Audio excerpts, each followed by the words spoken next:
चलिए इसी के साथ खबरों में आगे बढ़ते हैं। अगली खबर आपको बताते हैं। सुप्रीम कोर्ट और केंद्र सरकार के बीच नए जजों की नियुक्ति और ट्रांसफर पर लंबा तनाव देखा गया, पर आखिरकार सर्वोच्च अदालत को 5 नए जज मिल गए। देखिए राष्ट्रपति ने किन किन जजों के नामों को देश की सबसे बड़ी अदालत में जस्टिस नियुक्त किया है।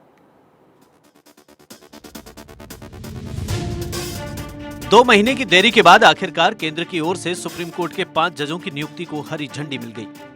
पिछले कई दिनों से लगातार न्यायपालिका और सरकार के बीच माहौल गरमाया हुआ है। इसके बावजूद केंद्र ने जजों की नियुक्ति को मंजूरी दे दी। इसके बाद राष्ट्रपति द्रौपदी मुर्मू ने हस्ताक्षर कर जजों की नियुक्ति के वारंट जारी किए। केंद्रीय कानून मंत्री किरेन रिजिजू ने ट्वीट कर ये जानकारी दी। कानून मंत्री ने सभी जजों के नाम की लिस्ट पोस्ट की, जिसमें बताया गया कि 3 जजों को हाईकोर्ट के मुख्य न्यायाधीश से प्रमोट कर सर्वोच्च अदालत का जज नियुक्त किया गया है। बाकी दोनों जज भी अलग अलग हाईकोर्ट से संबंधित रहे हैं। पहले आपको उन 5 जजों के बारे में बताते हैं जिन्हें सुप्रीम कोर्ट में प्रमोशन मिला है। जस्टिस पंकज मित्तल। जस्टिस पंकज मित्तल ने इलाहाबाद यूनिवर्सिटी से 1982 में अपनी ग्रेजुएशन की थी। इसके बाद उन्होंने LLB मेरठ कॉलेज से किया था। वो 1985 से इलाहाबाद हाईकोर्ट में प्रैक्टिस कर रहे हैं। जनवरी 2021 में उन्हें जम्मू कश्मीर के हाईकोर्ट का चीफ जस्टिस बनाया गया था। जस्टिस संजय करोल। 11 नवंबर 2019 में जस्टिस संजय करोल को पटना हाईकोर्ट में चीफ जस्टिस के रूप में नियुक्त किया गया था। इससे पहले वो त्रिपुरा में चीफ जस्टिस के तौर पर नियुक्त थे।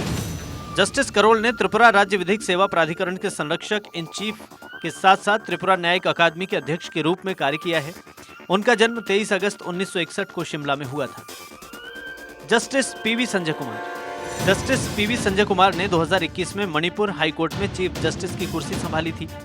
इससे पहले वो पंजाब और हरियाणा हाईकोर्ट में बतौर जज नियुक्त थे। जस्टिस कुमार का 14 अगस्त 1963 को जन्म हुआ था। इनके पिता P रामचंद्र रेड्डी आंध्र प्रदेश के एडवोकेट जनरल थे। जस्टिस एहसानुद्दीन अमानुल्लाह। जस्टिस एहसानुद्दीन अमानुल्लाह को 20 जून 2011 में पटना हाईकोर्ट में जज के तौर पर पदोन्नत किया गया था। इसके बाद उनका ट्रांसफर आंध्र प्रदेश हाईकोर्ट में 10 अक्टूबर 2021 को किया गया था। इसके बाद पिछले साल जून में उनका ट्रांसफर फिर से पटना हाईकोर्ट में किया गया था। उनका जन्म 11 मई 1963 को हुआ। वो बिहार स्टेट काउंसिल से 27 सितंबर 1991 से जुड़े हुए हैं। जस्टिस मनोज मिश्रा। जस्टिस मिश्रा ने इलाहाबाद यूनिवर्सिटी से 1988 में लॉ ग्रेजुएशन की थी। जस्टिस मिश्रा 12 दिसंबर 1988 को एक एडवोकेट के तौर पर एनरोल हुए।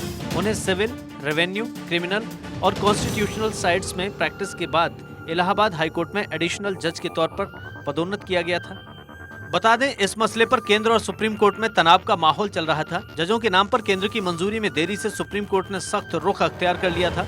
सुप्रीम कोर्ट की बेंच ने चेतावनी देते हुए कहा था कि हमें ऐसा कदम उठाने के लिए बाध्य नहीं करें जो बहुत असहज करने वाला होगा। हालांकि सुप्रीम कोर्ट की चेतावनी पर कानून मंत्री किरेन रिजिजू ने कहा कि हमें कोई वार्निंग नहीं दे सकता है। रिजिजू के मुताबिक वो जनता के सेवक हैं। मैंने आज आते हुए देखा कि सुप्रीम कोर्ट ने वार्निंग दिया है। भाई, इस देश का मालिक इस देश के लोग हैं। हम लोग सेवक हैं, सब लोग सेवक हैं, सेवा करने के लिए आए हैं। मालिक कोई है तो जनता है, और हमारा गाइड कोई है तो संविधान हमारा गाइड है। संविधान के मुताबिक जनता की सोच से देश चलेगा। कोई किसी का वार्निंग नहीं दे सकते हैं। हम लोग इस देश, इस महान देश का एक सेवक के रूप में अपने आप को देखता हूं। वही बहुत बड़ी बात है। हमको मौका दिया है काम करने के लिए। बता दें कि कॉलेजियम ने पिछले साल 13 दिसंबर को सर्वोच्च अदालत में पदोन्नति के लिए 5 न्यायाधीशों के नाम की सिफारिश की थी। बाद में 31 जनवरी को प्रधान न्यायाधीश DY चंद्रचूड़ की अध्यक्षता वाले कॉलेजियम ने 2 और नामों की सिफारिश सुप्रीम कोर्ट में जजों की नियुक्ति के लिए कर दी थी। Bureau report, Bharat 24।